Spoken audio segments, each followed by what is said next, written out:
Hello दोस्तों, मैं मुकेश स्वागत करता हूं आप सभी का हमारे यूट्यूब चैनल एपीसी एकेडमी पे। तो दोस्तों, आज हम डिस्कस करने वाले हैं संविधान का भाग 2। संविधान के भाग 2 की बात करें तो उसका नाम है नागरिकता और ये एक्सटेंड होता है आर्टिकल 5 से लेकर 11 तक। अगर हम ये जानना चाहते हैं कि संविधान लागू होने पर किसे भारत का नागरिक माना गया है तो इसके लिए हमें संविधान का भाग 2 पढ़ना होगा। हालांकि इसके बाद नागरिकता देने और नागरिकता छीनने संबंधित प्रावधान भारतीय नागरिकता अधिनियम में किए गए। संविधान का आर्टिकल 11 जो है वो संसद को ये अधिकार देता है कि वो नागरिकता के संबंध में कानून नियम बना सकता है। ये आर्टिकल भी इसी भाग में उल्लेखित है। तो जैसा कि मैंने बताया कि ये भाग आर्टिकल 5 से लेके आर्टिकल 11 तक एक्सटेंड होता है। इससे पहले वाले वीडियो में हमने संविधान के भाग 1 के बारे में चर्चा करी थी। तो चलिए स्टार्ट करते हैं इस वीडियो को। तो सबसे पहले बात करेंगे आर्टिकल 5 की।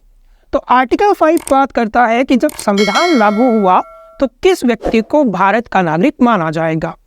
संविधान के प्रारंभ होने पर कौन भारत का नागरिक होगा। तो इसमें 3 शर्तें दी गई हैं। इन 3 शर्तों में से कोई व्यक्ति अगर एक शर्त को पूरा करता तो 26 जनवरी 1950 को संविधान लागू होने पर उसे भारतीय नागरिकता प्रदान की जाती। इनमें से शर्त की अगर हम बात करें तो पहली शर्त है कि वो भारत में पैदा हुआ होना चाहिए, उसका जन्म भारत में हुआ हो। तो यदि किसी व्यक्ति का जन्म भारत में हुआ है तो आर्टिकल 5 के तहत वो भारतीय नागरिक माना गया 26 जनवरी 1950 को। यदि उसका जन्म भारत में नहीं हुआ है तो या उसके माता पिता भारतीय हो, यानी उनके माता पिता में से किसी का जन्म भारत में हुआ हो, या वो संविधान लागू होने से पहले 5 वर्ष पहले भारत में निवास कर रहा हो। तो यदि कोई व्यक्ति संविधान लागू होने यानी 26 जनवरी 1950 से पहले भारत में निवास कर रहा है, 5 वर्ष पहले से भारत में निवास कर रहा है, तो 26 जनवरी 1950 को उसे भारतीय नागरिकता आर्टिकल 5 के तहत दी गई। तो आर्टिकल 5 जो है वो संविधान के प्रारंभ होने पे भारतीय नागरिकता प्रदान करता है। क्लियर? तो चलते हैं नेक्स्ट आर्टिकल की तरफ। तो नेक्स्ट आर्टिकल जो है वो बताता है, देखिए जब देश का विभाजन हुआ तो विभाजन के बाद जो है पाकिस्तान से कुछ लोग जो है शरणार्थी के रूप में भारत की तरफ आए। तो आर्टिकल 6 जो है पाकिस्तान से आने वाले शरणार्थियों को भारतीय नागरिकता प्रदान करने का प्रावधान करता है। तो देश विभाजन के बाद जब कुछ लोग पाकिस्तान, ये वो व्यक्ति हैं जो मूल रूप से पाकिस्तानी थे, यानी ये उन क्षेत्रों से संबंध रखते थे जो पाकिस्तान के हिस्से में आता था, जैसे जो वर्तमान में पाकिस्तान है। तो मान लीजिए कि लाहौर से, कराची से कोई व्यक्ति, या फिर पूर्वी पाकिस्तान जो वर्तमान में बांग्लादेश है, वहाँ से कोई व्यक्ति जो है हिंदुस्तान की तरफ जो है पलायन किए, तो उन व्यक्तियों को भारतीय नागरिकता प्रदान करने का प्रावधान आर्टिकल 6 में किया गया है। परंतु इसके लिए एक निर्धारित डेट थी, वो थी 19 जुलाई 1948। तो जो व्यक्ति पाकिस्तान से 19 जुलाई 1948 से पहले भारत आया उसे भारतीय नागरिकता प्रदान करने का प्रावधान आर्टिकल 6 के तहत किया गया। अब ये 19 जुलाई 1948 क्या है? इस दिन ऐसा क्या हुआ था कि इसी डेट को हम निर्धारित डेट मानते हैं। तो 19 जुलाई 1948 को दोनों देशों ने परमिट सिस्टम को लागू किया था। यानी अगर इसके बाद अगर आप हिंदुस्तान में एंटर कर रहे हैं तो आपको एक परमिट की आवश्यकता पड़ेगी। ये परमिट आपको पाकिस्तान में बनाना पड़ेगा और इस परमिट के आधार पे आपको इंडिया में परमिट मिलेगा। और परमिट मिलने के 6 माह के बाद आप भारतीय नागरिकता प्राप्त कर सकते थे। यानी 19 जुलाई 1948 के बाद नागरिकता जो थी वो परमिट सिस्टम के आधार पे दी गई। आर्टिकल 6 जो है, आर्टिकल 6 के तहत भारतीय नागरिकता जो है वो 19 जुलाई 1948 से पहले ही दी गई। तो याद रखेंगे, आर्टिकल 6 के तहत जो पाकिस्तानी नागरिक भारत में 19 जुलाई 1948 से पहले आया, पलायन किया, उसे भारतीय नागरिकता प्रदान करने का प्रावधान किया गया। ओके, चलिए तो नेक्स्ट आर्टिकल की तरफ चलते हैं। नेक्स्ट आर्टिकल है आर्टिकल 7। तो आर्टिकल 7 जो है, आर्टिकल 7 और आर्टिकल 6 में ज़्यादा डिफरेंस नहीं है।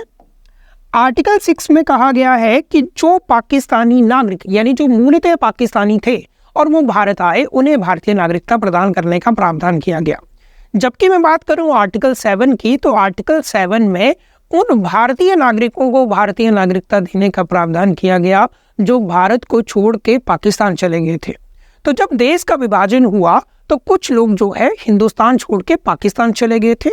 तो आर्टिकल 7 ये कहता है कि यदि कोई व्यक्ति 1 मार्च 1947 के बाद भारत के राज क्षेत्र को छोड़कर पाकिस्तान के राज क्षेत्र को ज्वाइन करता है, वहाँ माइग्रेट करता है, वहाँ प्रवर्जन करता है, तो उसकी नागरिकता समाप्त मानी जाएगी। आर्टिकल 7 के तहत उसकी नागरिकता को समाप्त माना जाएगा। तो आर्टिकल 7 में एक बात ये कही गई है कि यदि कोई भारतीय व्यक्ति 1 मार्च 1947 के बाद भारत छोड़ के पाकिस्तान चला जाता है तो उसकी नागरिकता समाप्त होगी। आर्टिकल 5 के तहत उसे भारतीय नागरिक नहीं माना जाएगा, चाहे उसका जन्म इंडिया में ही क्यों ना हो। दूसरा, आर्टिकल 7 ये बात भी करता है कि यदि वो व्यक्ति 19 जुलाई 1948 से पहले भारत वापस आ जाता है तो उसे भारतीय नागरिकता प्रदान की जाएगी। तो आर्टिकल 7 जो है उन भारतीय लोगों की बात करता है जो पाकिस्तान चले गए थे 1 मार्च 1947 से पहले और 19 जुलाई 1948 से पहले भारत आ गए। तो आर्टिकल 7 के तहत उन भारतीयों को भारतीय नागरिकता दी गई जो पाकिस्तान से इंडिया की तरफ आए। साथ में आर्टिकल 7 ये भी बात करता है कि अगर कोई व्यक्ति 1 मार्च 1947 के बाद पाकिस्तान चला गया है तो उसे आर्टिकल 5 के तहत भारतीय नागरिकता नहीं दी जाएगी, उसकी नागरिकता समाप्त मानी जाएगी, उसे भारत का नागरिक नहीं समझा जाएगा। क्लियर? तो आर्टिकल 7। इसके बाद बात करते हैं आर्टिकल 8 की। तो आर्टिकल 8 जो है वो बात करता है विदेश में रहने वाले भारतीय मूल के व्यक्तियों की।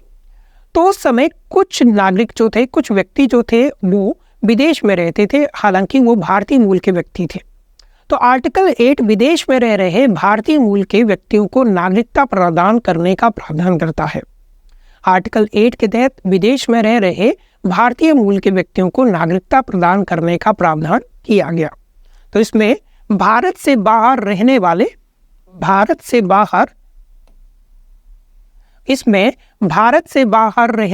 भारतीय मूल के कुछ व्यक्तियों को नागरिकता देने का अधिकार दिया गया। तो अगर कोई व्यक्ति जो मूलतः भारतीय था और वो विदेश में रह रहा था तो आर्टिकल 8 के तहत जो है संविधान लागू होने पर भारतीय नागरिकता प्राप्त कर सकता था। ओके, तो नेक्स्ट आर्टिकल की बात करें तो नेक्स्ट आर्टिकल है आर्टिकल 9।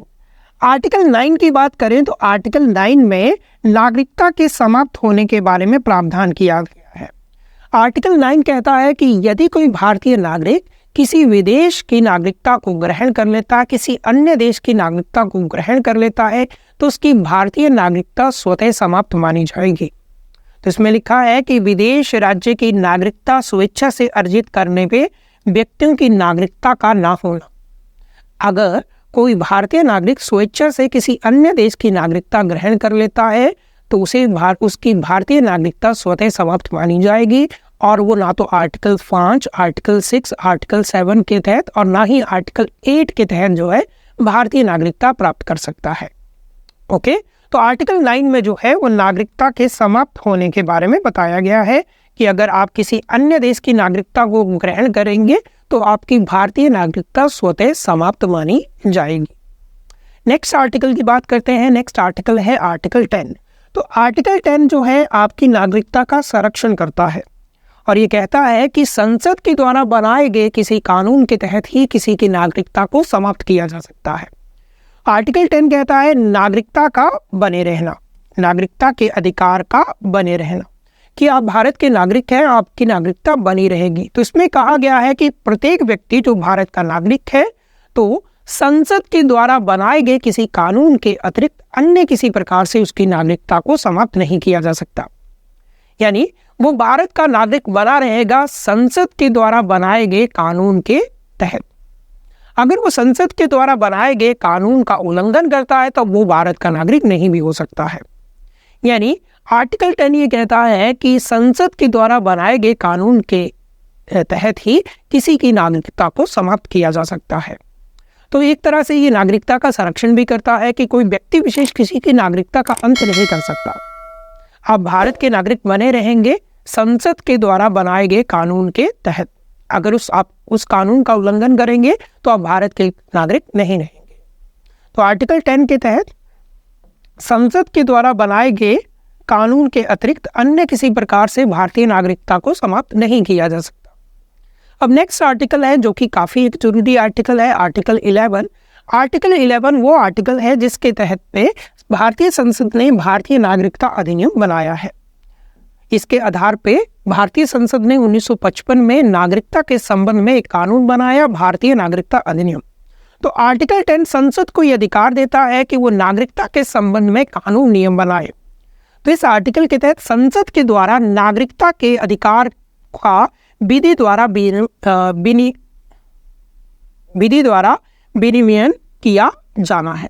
यानी संसद जो है नागरिकता के संबंध में कानून बना सकती है, वो उनकी शर्तों को निर्धारित कर सकती है। और इसी आर्टिकल के तहत जो है उन्होंने कानून बनाया, भारतीय नागरिकता अधिनियम। भारतीय नागरिकता अधिनियम 1955। ठीक है, तो आर्टिकल 11 को आधार बनाते हुए भारतीय संसद ने 1955 में नागरिकता के संबंध में कानून बनाया, नागरिकता अधिनियम 1955। अगली वाली क्लास में हम नागरिकता अधिनियम 1955 को भी पढ़ेंगे, जो 5 प्रकार से भारतीय नागरिकता प्रदान करने का प्रावधान करता है। ओके, तो आज के लेक्चर के लिए बस इतना ही। बाकी हम नेक्स्ट जो है अगले लेक्चर में पढ़ेंगे। नेक्स्ट हम पढ़ेंगे भारतीय नागरिकता अधिनियम 1955।